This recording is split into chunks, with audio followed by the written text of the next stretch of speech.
phone. You know he's only calling 'cause he's something alone too. Don't let him in, no, I can't get him out again free. Don't be afraid, you know you're gonna wake up in his bed in the morning. Assalamualaikum warahmatullahi wabarakatuh.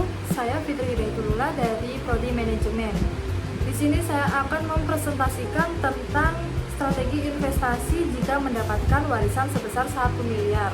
Nah, jika mendapatkan uang 1 miliar, hal pertama yang harus saya lakukan bukan langsung menghabiskan, tetapi menyusun strategi karena uang bisa menjadi peluang, tapi juga bisa menjadi resiko jika tidak dikelola dengan baik. Jadi strategi saya fokus pada 3 hal, yaitu keamanan, pertumbuhan, dan pendapatan agar uang tetap aman dan berkembang. Langkah pertama adalah menentukan tujuan keuangan.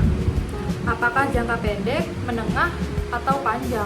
Selain itu, kita juga harus tahu profil resiko. Di sini saya menggunakan profil resiko moderat, artinya saya menyeimbangkan antara investasi aman dan investasi yang beresiko untuk mendapatkan keuntungan yang optimal. Selanjutnya adalah pembagian dana atau aset alokasi. Tujuannya agar bisa dikurangi, jadi uang tidak ditaruh di satu tempat, tetapi dibagi ke beberapa jenis investasi. Selanjutnya dana darurat. Saya mengalokasikan 15% atau 150 juta untuk dana darurat. Dana ini penting untuk kebutuhan mendesak seperti sakit atau kondisi darurat lainnya. Dana ini disimpan di tempat yang mudah dicairkan. Contohnya seperti tabungan. Masuk ke investasi aman. Investasi aman kemudian 20% saya tempatkan di investasi yang aman seperti deposito atau reksadana pasar uang. Jadi keuntungannya sebesar 4% per tahun. Fungsi utamanya adalah menjaga kestabilan uang. Selanjutnya saham. Jadi sebesar 25% saya investasikan ke saham.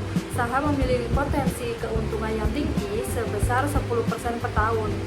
Namun resiko juga tinggi. Jadi saya memilih saham dengan fundamental yang kuat dan untuk jangka panjang. Selanjutnya sebanyak 20% saya alokasikan ke properti. Properti cenderung naik nilainya setiap tahun dan juga bisa disewakan sehingga menghasilkan pendapatan tambahan. Jadi selanjutnya 15% saya gunakan untuk bisnis.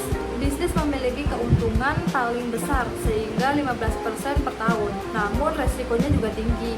Jadi perlu perencanaan yang matang. Saya juga menyisihkan 5% untuk emas. Emas berfungsi sebagai lindung nilai terhadap inflasi dan biasanya stabil dalam jangka panjang. Jadi jika dijumlahkan, total keuntungan per tahun sebesar 70 juta.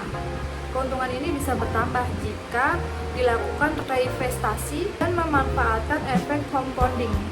Nah, masuk ke evaluasi. Jadi investasi juga perlu dievaluasi secara berkala, misalnya setiap 6 bulan atau 1 tahun. Tujuannya untuk melihat apakah investasi sudah sesuai rencana atau perlu diperbaiki.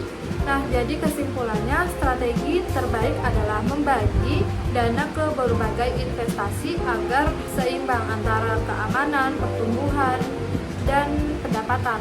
Dengan disiplin dan percaya diri yang baik, uang tidak hanya aman, tetapi bisa berkembang di masa depan.